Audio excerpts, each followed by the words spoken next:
Welcome to Hypnosis Everywhere today, and it's Inez Simpson here, and I do have my sidekick around somewhere. Martin's here somewhere, and we're welcoming Doug O'Brien to the show, and Doug and I have never really met anywhere, but he's a very interesting guy, and besides which, Melissa yours told me to have him on the show, so I always do what Melissa tells me to do. I think she knows what she's talking about.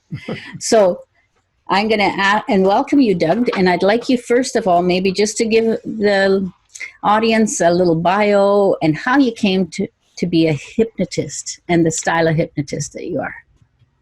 Well, it's a pleasure to be here. I will say that I could talk about that subject, about how I came to be a hypnotist for a long time, but since this is only a 1-hour show, I'll keep it brief. I came to hypnosis kind of through the back door. I was a musician in New York City. And took a firewalk from Tony Robbins back in 1985 and learned all about NLP, or the Neuro-Linguistic Programming, as they call it. And the more I studied that, because I found it very interesting, the more it led me into its origins, which is Ericksonian hypnosis. So then I started studying Ericksonian hypnosis, and I've been doing that ever since. So I've been doing this as a full-time occupation since about 1990. Awesome. That's quite a long time now. It doesn't sound long in my ears because it still sounds right, you know? Yeah, right. 19 anything is a long time ago at this point. Yeah, that's right.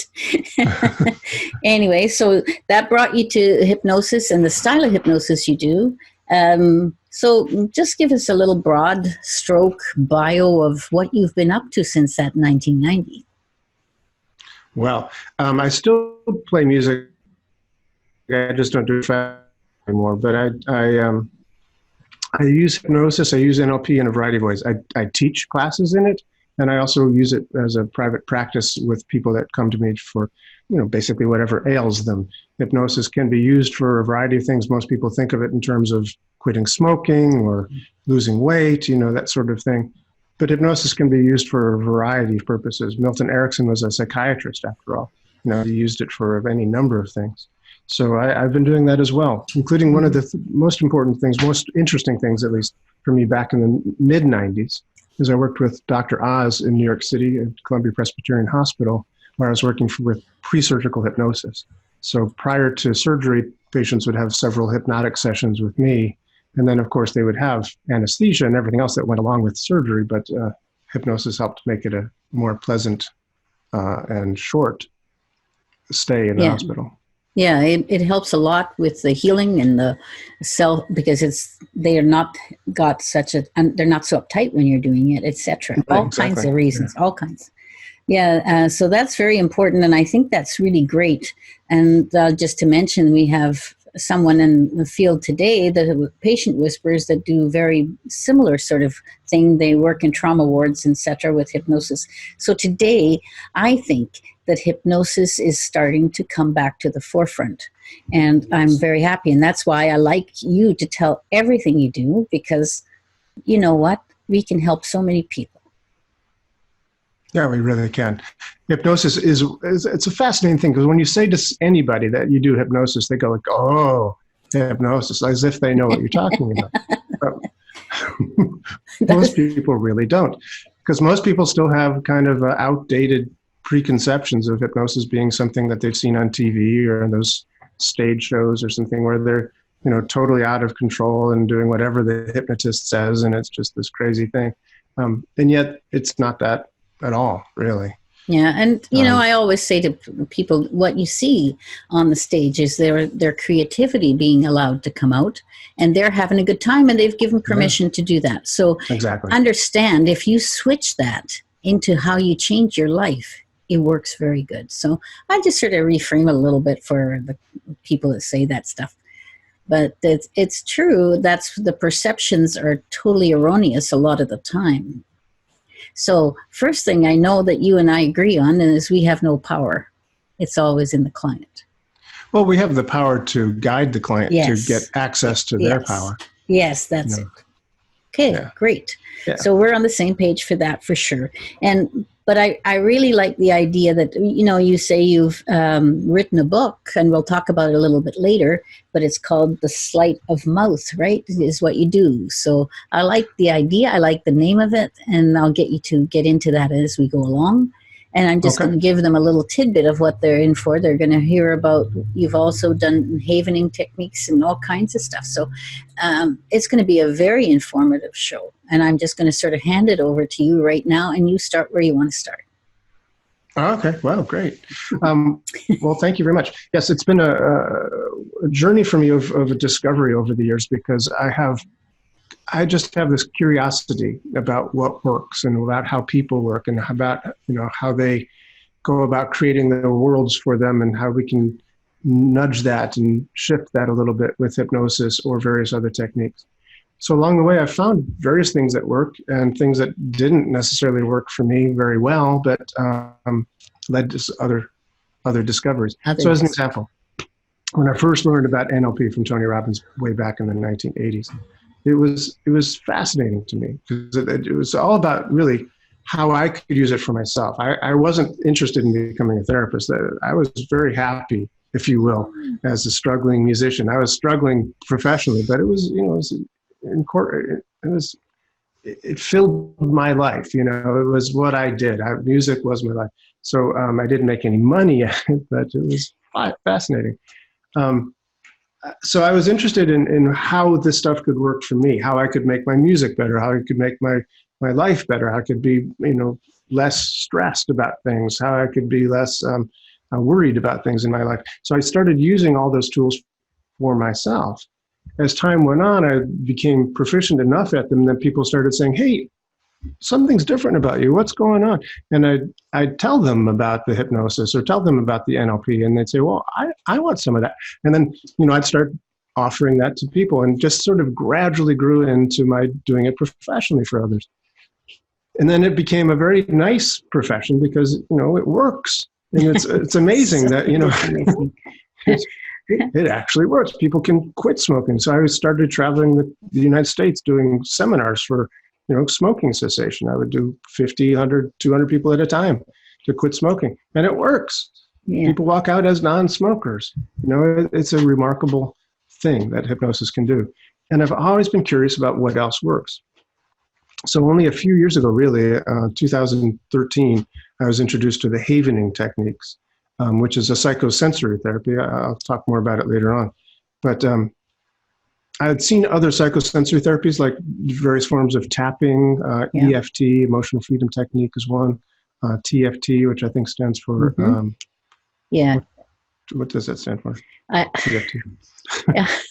So I forget, but I know about TFT. I know how it sort of started and all that stuff. Yeah, it's very, very similar to EFT. Yeah.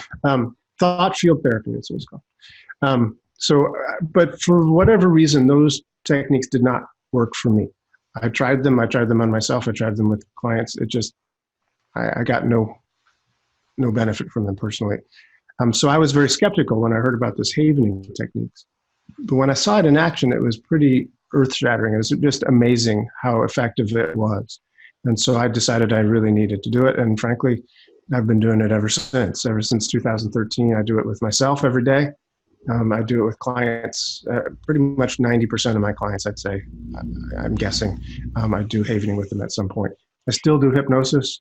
I still do NLP, because those things obviously still work. And yet, havening is part of the process pretty much every time. This show here is called Hypnosis-Everywhere, but it's sort of coming from the angle that I believe anything that bypasses the conscious mind is hypnosis. So EFT, TFT, havening, it's just a word to say that we can help you in a subconscious way. Yeah, absolutely. So I think everything's hypnosis. So I think if it doesn't work for you, it means it isn't designed to work for you as a therapist. And you just go, that's why we all work so differently, I think. Yeah. Right? Yeah. And the neurolinguistic programming as well is kind of like hypnosis, as you say. Yeah. And much of NLP is directly derived from the work of Milton Erickson, the Ericksonian hypnosis. And yet it's not necessarily hypnosis. It's looking at the brain as if it's like a computer.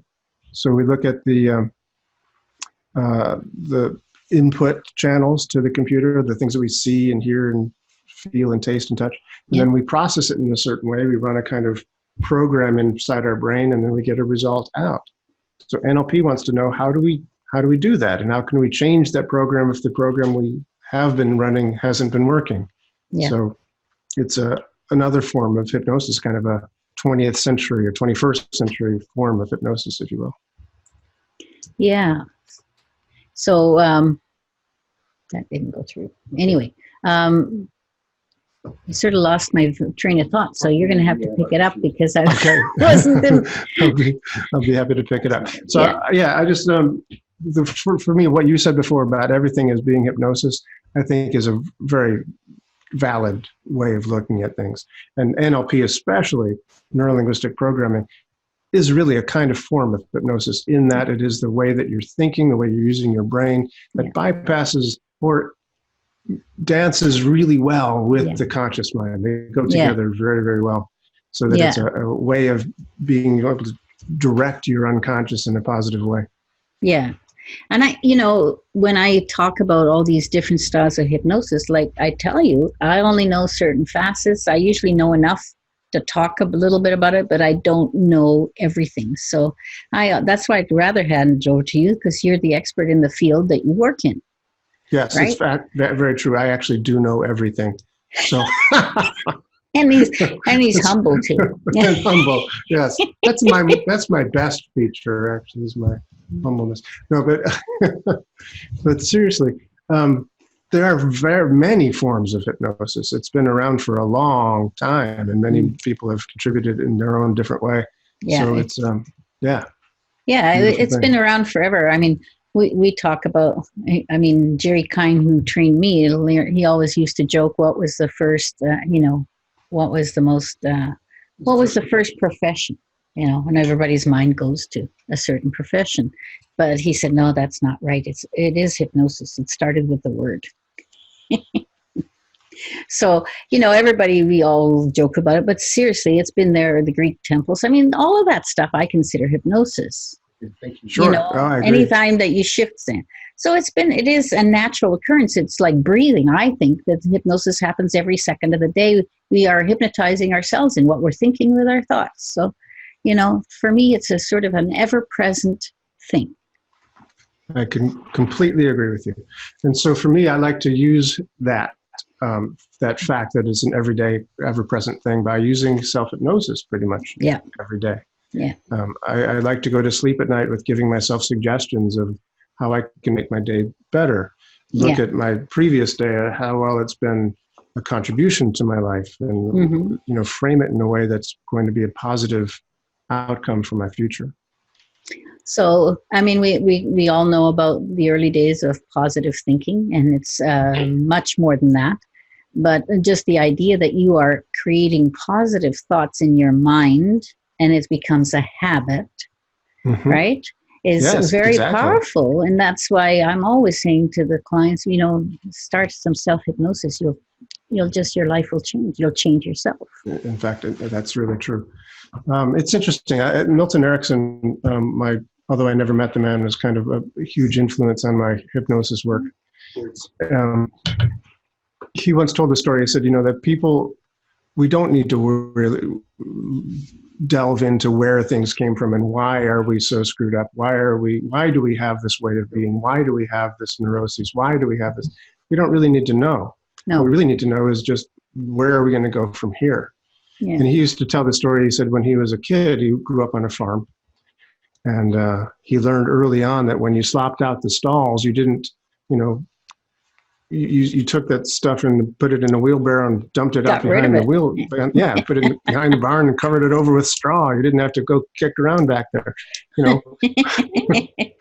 This psychological archaeology is about that. It's about digging into that old stuff behind the barn. Yeah, and talking about it. We need to just say, hey, how are we going to go forward from here? Yeah. Exactly. I'm talking about it. So it's really about habits. It's about creating habits that are going to get you to where you want to go. And for my money, NLP, Ericksonian hypnosis, behavioring techniques are all doing the same thing. They're helping you to outgrow the old patterns, and to grow into new patterns, grow into new habits that are being more effective and efficient for you to get where you want to go. Yeah, and I think also that, a lot of people who are listening to the show all the time are well versed in what hypnosis is by now. But I know there's always new people, so it's always good to hear that their own words have a lot of power. And their own words, if they come in the positive, are really more powerful than anything. Yeah, no, that's very true. When I used to travel the country to do those hypnosis workshops for smoking cessation and weight loss, I'd often say to the people that, you are very fortunate. Everyone in this room is very fortunate because the greatest hypnotist in the world is in this room today. And they'd all kind of laugh because they think I'm talking about me. But I said, no, that person is you. That person sitting right there behind your belly button, the greatest hypnotist in your world. Because the way you talk to yourself, your mind listens to you, your brain listens to you. And what you say to yourself, the way you, beat yourself up or encourage yourself, your unconscious mind listens to you. And I think from the way we come up and socially, everything, and culturally, and all those things, happen that really the negative tends to be more powerful in the regular person till you draw attention to that they can shift that. Yeah. And it's interesting. You and I talked a little bit before the show about the what ifs in our language. Yeah. We often talk to ourselves and say, well, what if this happened? What if, but what if that happens? And we discourage ourselves from making positive change because well, what if it didn't work? Or what, that what if part of our brain is powerful. So it's always kind of interesting to say, well, what if this is going to work out really, really well?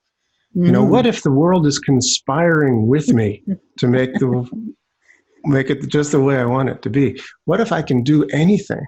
What if I couldn't fail? And using that same what if part of your brain to start looking at positive futures. Yeah, I think that's powerful because people, at first, they don't even realize that they are always talking to themselves in a negative way.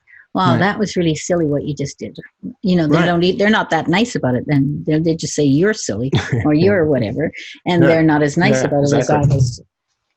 So I catch myself doing it, but at least I'm aware. I'm totally aware of when I go into that. Yeah, that is the thing. We do. Of course, our unconscious mind works in our ways too.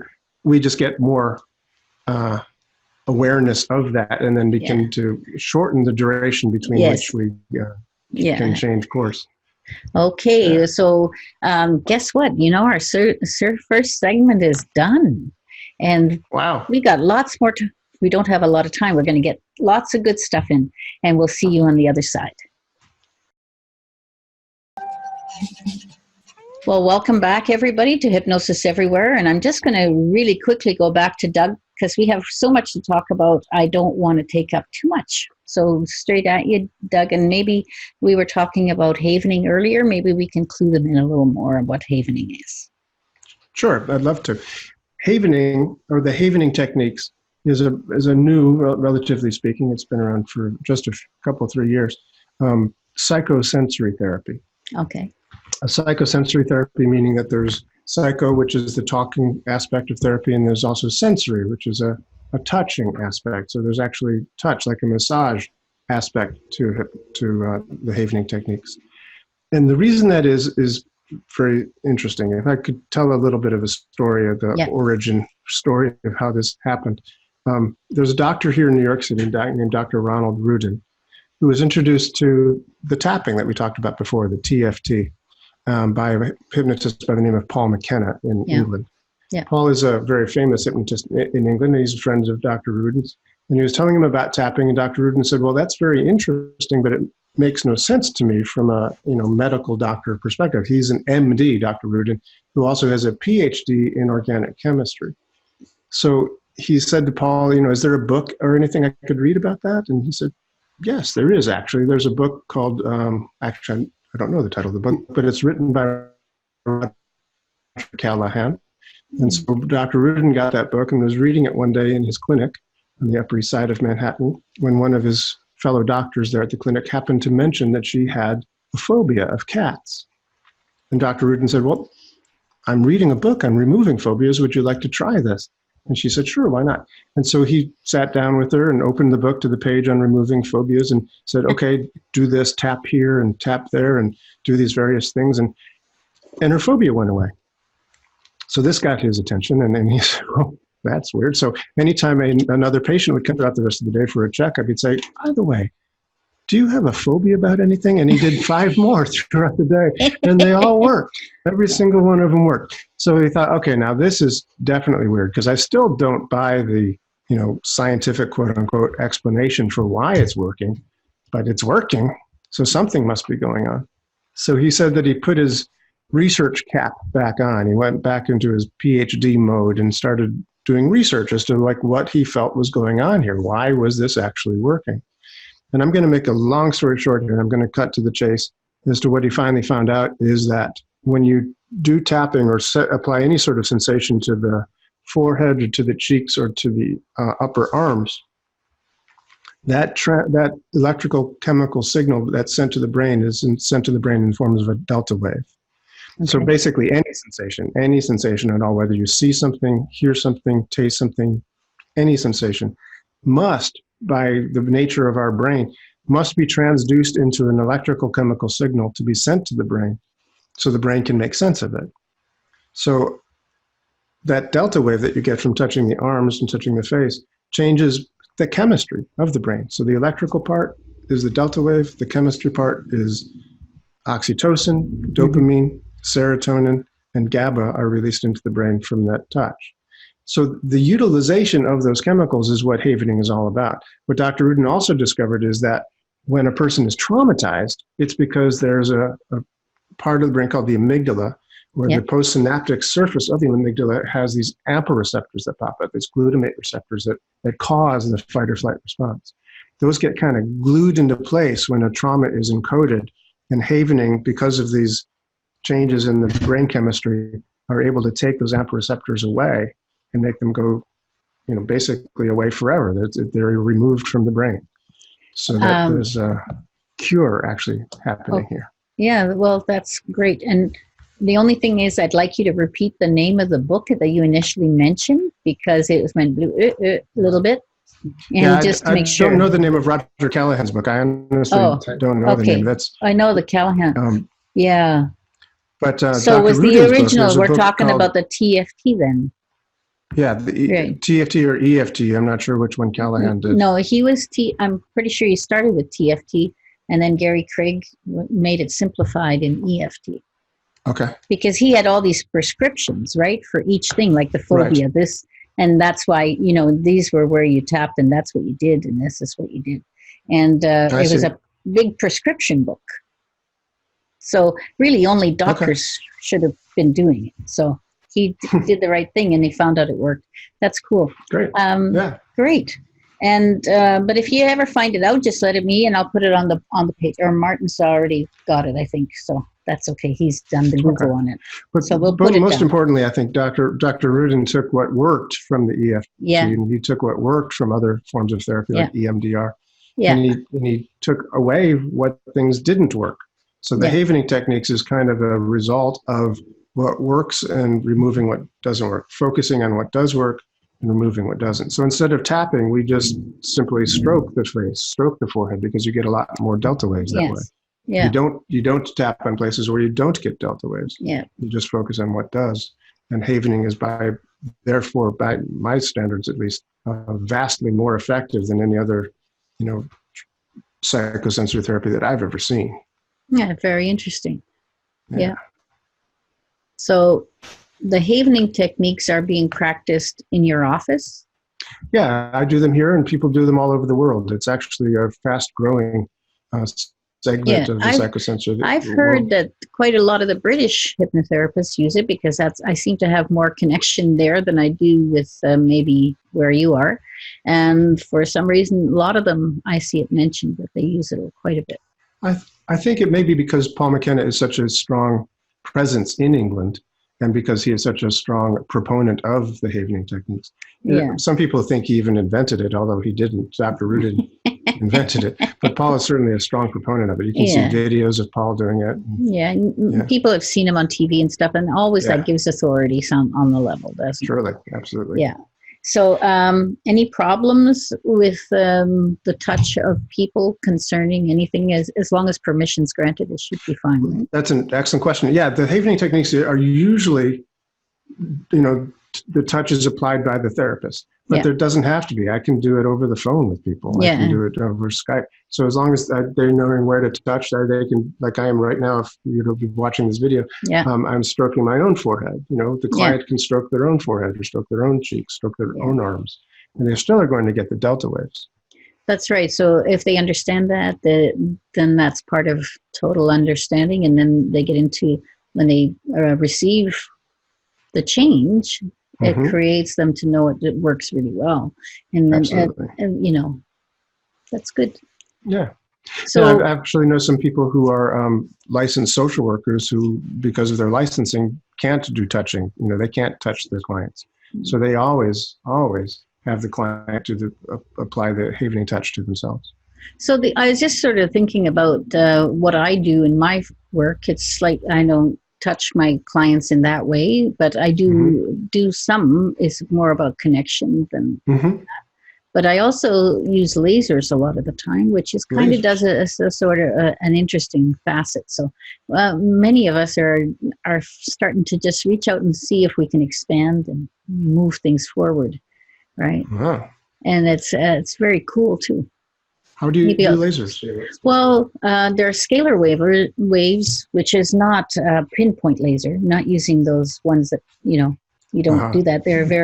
They're called quantum lasers, and they're they're priced, where that I could buy them. I'm not spending $35,000 on a laser for my office.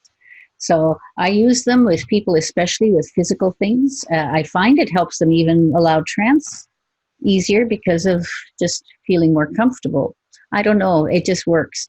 And I use it especially when I'm working with pro health or increasing their immune systems, and getting the negative thinking out of the way so they can promote health in themselves. Yeah. One of the things that I think there's also, you just reminded me of this, that we have technology these days. We have advances in neuroscience that allow us to understand what's going on in the brain, so that we can do things like havening that probably couldn't have existed 20 years ago because we didn't know what was going on in the brain. Yeah. And the application of lasers, et cetera. But in some ways, getting back to human touch, we're also getting back to something that's been around since there's been humans. And it's such a needed thing. Human touch is very needed. And many of the clients that come to you have no touch. Necessary. So even if I'm just holding their shoulder as a connection, they feel supported. Right. They feel all those things. So, absolutely. People can always tell the difference in touch, Yeah, I know. I do know that, yes. So there's a total understanding of where you're coming from, and you are a team, right? When we're working, it's always about the team. Yeah. It's always about the team. Yeah, it's a cooperative thing. We talked at one point about how sometimes people think in hypnosis they're going to get, zapped and put into trance, and that they'll be powerless except for what the hypnotist does to them, sort of. But that's really not true ever, even in a situation that looks that way. It's always a cooperative venture, cooperative operation, if you will. You and the hypnotist are always working together. Always. So you never really are in a situation where you will lose control. No. Unless you give that control to That's different, isn't it? Some people who believe, and they just, I think that's a judgment. I think I'll hold that back. I'll keep my own judgments in my head. But understand that when you are doing this with people and their belief system comes into play, and that's why we have to educate our clients about what we're doing so they can at least understand what's happening. And so that's a big facility. We always say, well, the pre-talk's important. And I think it is, because their conceptions of what is possible can many times be erroneous. Sure, absolutely. And it's fascinating because I do a pre-talk even with the havening techniques, whereas, basically havening techniques is supplying what we call electroceuticals, these chemicals that are made by the brain because of the delta waves happening in the body. So the electroceuticals that naturally happen in the body, it happens whether we are, thinking about it or not. You touch your arms, you get delta waves. You do the stroking, you get delta waves. The delta waves cause those things to happen. I'm sure glad I'm kinesthetic. We don't need to believe it. It just simply is there. It's happening. It's not placebo effect. It's happening. Well, the whole thing with placebo effect, I'm going to get you on that one because, placebo effect, I think, is the best thing ever.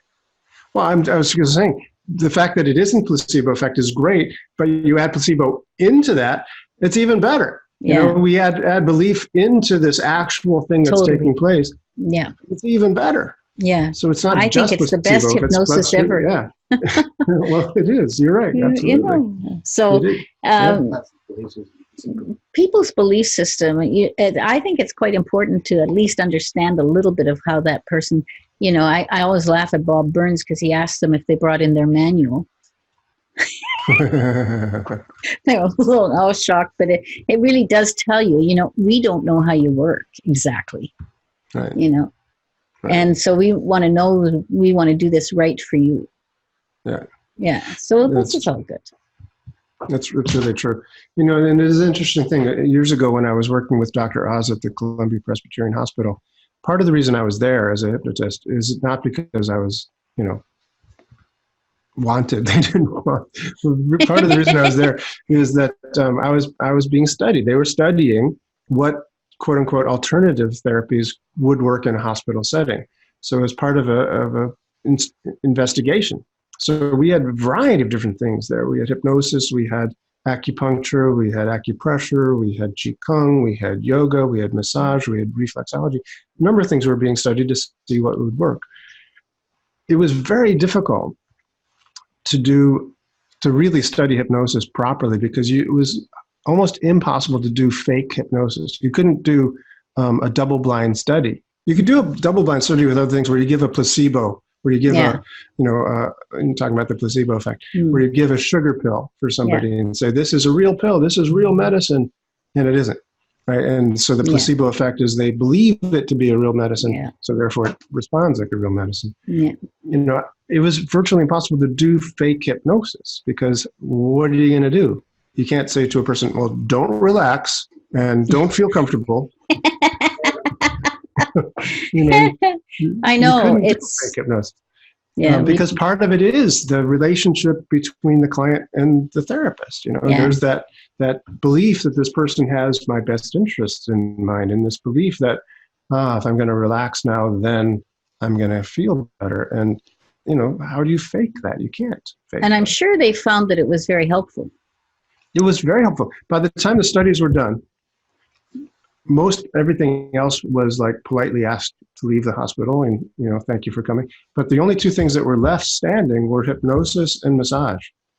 Those were the only two therapies that were still happening when I left the hospital after 10 years of being there.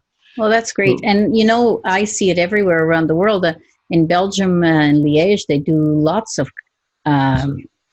hypnosis instead of having to use full anesthesia, which is huge. Because many people can't take full anesthesia. Yeah. Right? And all this stuff. And I'm glad it's coming. We're doing full circle. In the 50s and 60s, doctors were learning hypnosis and stuff. And then they found out, well, maybe it's a little bit too much work to put in with my thing. But now they're starting to understand they can use another hypnotist, in the hospital. Yeah, it was just a little too much work. It worked just fine, but it just was a little too much trouble. For the doctors plus, Yeah, right. There you go. When I was working at the hospital, I had a situation come up where I had to have an operation of my own. Yeah. I developed a hernia, so I had to have a hernia operation. And I decided while I was at it, since I was hypnotist, I might as well put my money where my mouth was. And I found a surgeon who was willing to do the surgery without using any anesthesia. Yeah. So I did a hernia surgery with just listening to a tape that I had made for myself. Yeah. And went through the whole surgery that way. Yeah. And you know what? I think more and more, even if we didn't have, and there's certain things in different types of operations that I might not want to be around, right, with my conscious mind. So I think, that Mayo Clinic and other places like that use a bit of each is great for most people. But, minor surgery like taking a cyst out or anything, as long as you don't have, I don't want to just know about the other stuff. My imagination is really good. So, but I think it's for everybody. I think hypnosis helps in every way, in everything. So we're down to a minute. So I want you just to tie up anything you wanted to say before break. Okay. Well, it's actually down to 30 seconds. So all I will say is, yes, hypnosis is good for you. Okay. Do it. Okay. We'll see you on the other side. And we're going to talk about his book. We'll see you there. Sleight of Mouth. Yeah, the Sleight of Mouth. Yeah, as you would You're say. listening to Hypnosis-Everywhere, the Simpson Protocol. To reach the show today, send an email to Inez, that's INES, at InezSimpson.com. Now, back to this week's program. Welcome back to our last lap of our show, and I hate to say it's already the last lap, so I'm just going to let Doug keep talking about where we left off and go into whatever else he wants to talk about. Okay, very good. So where we left off, if I recall correctly, was talking about using hypnosis in the hospital setting. Yeah. And the power of placebo. Yeah. And what I wanted to talk about now, you asked me about my book, Sleight of Mouth. It's actually, my book is called The User's Guide to Sleight of Mouth. Okay. Sleight of Mouth is a technique that comes from the world of NLP, the neuro-linguistic programming. And what I'd like to just say about that is that NLP, the neuro-linguistic programming, started from these two gentlemen, Richard Bandler and John Grinder, looking at other experts, people who like Milton Erickson, who was an expert in Ericksonian hypnosis and psychotherapy, looking at other experts like Fritz Perls, who was an expert in Gestalt therapy, Virginia Satir, who was an expert in family therapy. And they tried to model these people. So they'd say, how do we move like they do? How do they use their bodies like they did? How do we breathe like they do? How do we talk like they talk? How do we, ask questions like they ask questions? So they were modeling all of their physiologies and also their behaviors, and if possible, their beliefs, by asking certain questions to understand what their beliefs were. And as much as possible, they would take all this information and put it into their own self. They would, take that program and put it into their own computer. Mm-hmm.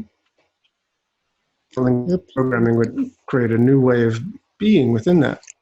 So throughout this process, when Richard Bandler was modeling all these different experts, one of his students, a fellow named Robert Dilts, was watching him, was watching Richard. And Richard was a remarkable persuader. He could persuade anybody of anything. He could sell a refrigerator to an Eskimo, as the expression were to go. So Robert was always curious, like, how does he do that? How is he so persuasive? What are these patterns of persuasion that he has? And so Robert Dilts was responsible for modeling Richard, for turning the tables and modeling the modeler, So what Sleight of Mouth is then, therefore, is a codification. It's a simplification. It's creating a system of taking those patterns that Richard did and putting it into a system that we can understand. Yeah. I learned that directly from Robert Dilts. I went out to California and learned that from him. And then when his book came out called Sleight of Mouth, I was kind of, I was disappointed in the book because it wasn't what I had learned from him. He had left things out as far as how to actually employ it, how to do it yourself, weren't included in his book. So the reason I wrote my book is to sort of fill in those gaps and to say, how do you actually do this? How can you do this? How can a person take this and do it in their own lives? So that's what my book, The User's Guide to Sleight of Mouth, is all about, is to take this really remarkable persuasion skill and teach it to a layman, teach it to a person who just wants to be better at sales in their real estate office, or a coach who wants to be better at persuading that their client has other ways of thinking and you can do this instead of what you used to do. The ability to persuade is kind of universal. A parent persuading their kid that, to do this rather than what the drug pusher on this corner wants to These do. are pretty good everyday skills for a parent to have. Absolutely. Yeah. So sleight of mouth is about that. It's about changing those old ways of, responding to persuasive skills. Mm-hmm. Yeah. So that's, yeah, go ahead. You've got that book and it's available, and the information will be on the page. We'll put it up. Martin will put that all up, make sure. But you do have another one coming out eventually here, and it's not, you don't know exactly when, but it's a storyteller's handbook. Yeah, that's correct. And so that will fit in a little bit with the next conversation. I'd like to know about what you call neo-Ericksonian hypnosis. Sure. And absolutely. A little bit about that, and then lead into the storytelling if you can. Okay, great. Happy to do that. The neo-Ericksonian hypnosis is really simply basically a response that I had to, oh gosh, again, I'm trying to be nice and positive. Trying is not working, so let's go for it. Okay, I'll just say it. I mentioned to you I was a musician and came into NLP and hypnosis kind of through the back door. My degrees from college are in music. I have no degrees in psychology. I have no PhD, no LS, CSW or anything like that. I have a degree in music.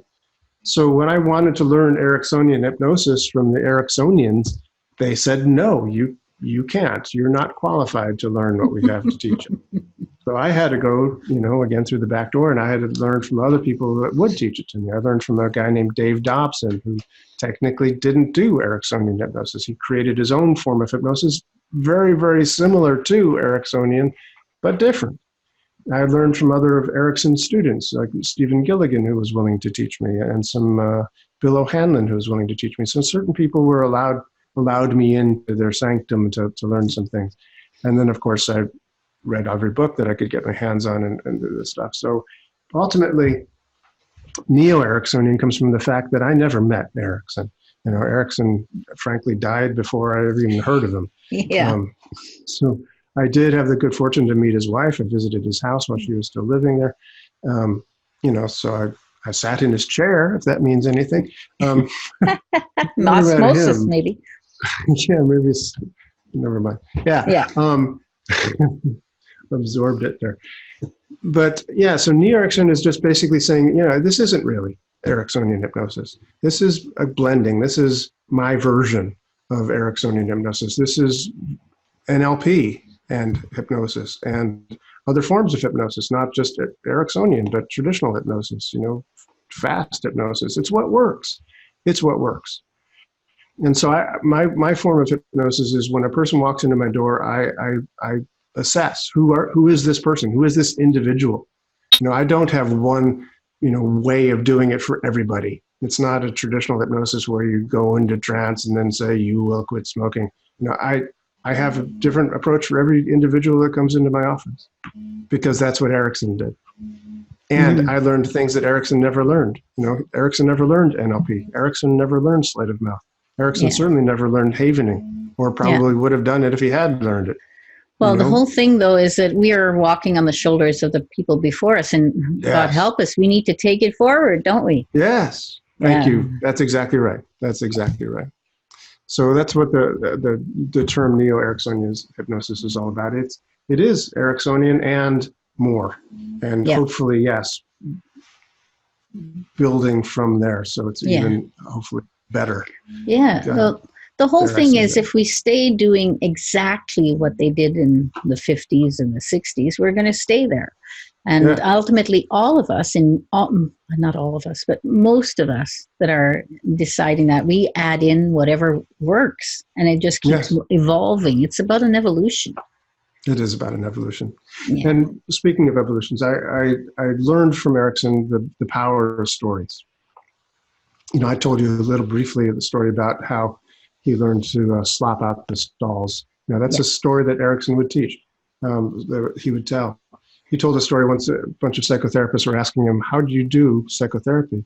And he said, well, I was a child. I was walking home from school one day, and this horse ran by me.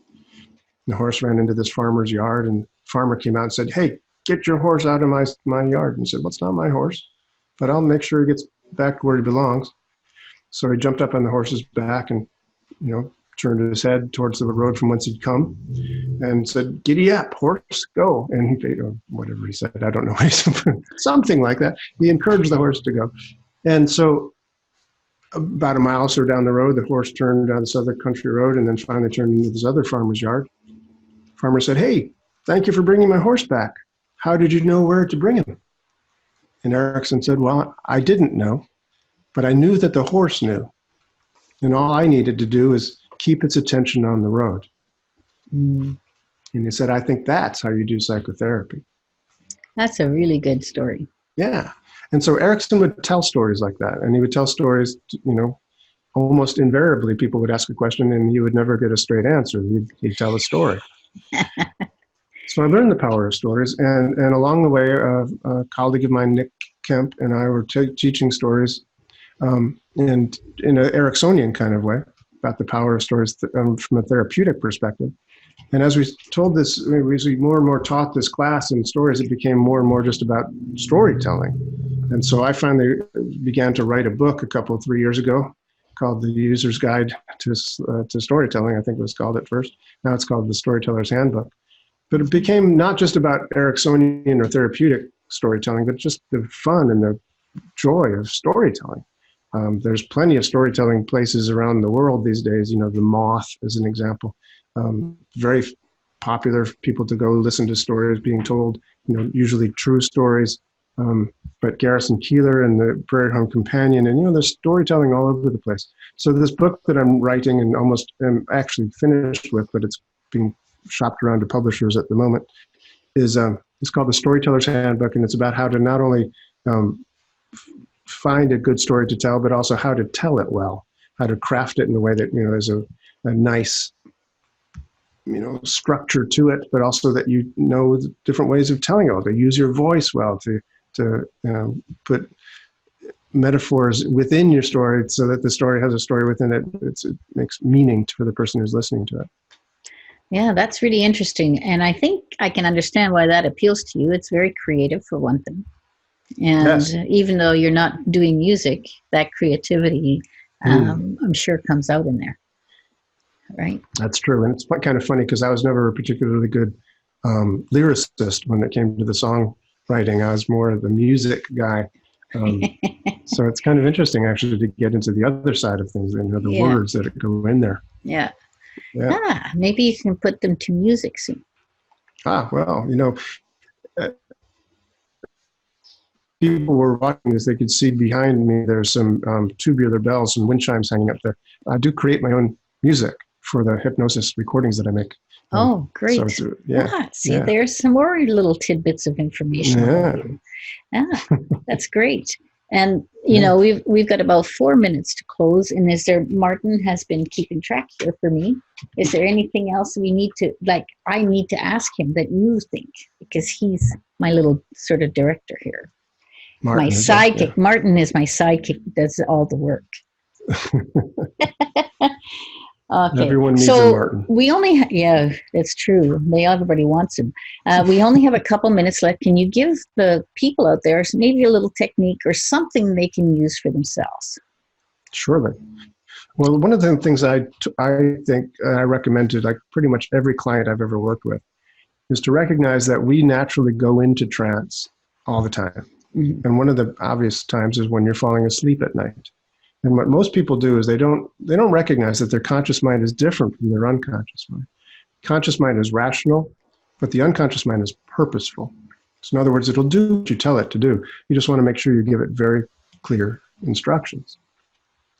So at nighttime, when you're falling asleep, instead of worrying about what you did over the day or fretting about what you might do tomorrow, just give yourself very clear instructions of what you want to have be true.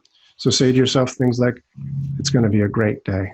I really am going to have all my resources available, and visualize that for yourself. See yourself being exactly the way you want it to be, because your brain doesn't communicate just in words. No. Because pictures are important as well. So you visualize what you want to have be true, say positive things to yourself. And you can even do a little of the havening touch, just stroking your forehead, stroking your cheeks, stroking your arms. It creates those delta waves, makes it go in even deeper.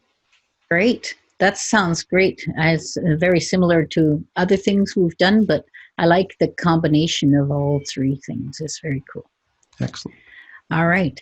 And thank you for coming, because it's been a great show. So thanks, Melissa Tears, too.